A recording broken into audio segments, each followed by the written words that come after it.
Well, the essence of the idea behind blockchain is it's a decentralized ledger. Instead of having one person in charge of keeping the books, we're going to share that authority and that responsibility, perhaps with a small group, perhaps with a very large group, perhaps with the entire world.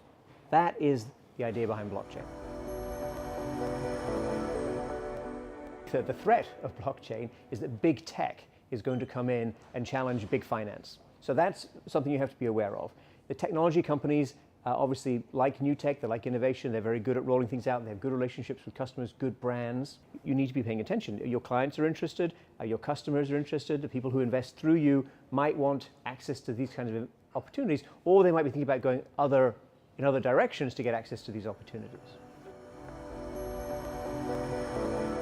One is supply chains. Everything about supply chains can become much more seamless. Supply chains across borders, very big issue. The second is the Internet of Things, the coming connection, in fact, existing connection between everything that has an internet capability, and this, of course, includes autonomous vehicles. So there's about 7 billion connected items in this fashion in the world right now. It's going to be 70 billion very soon. And the third area is places where we already have our data very carefully siloed and we don't want to let it out. So health records would be a big example.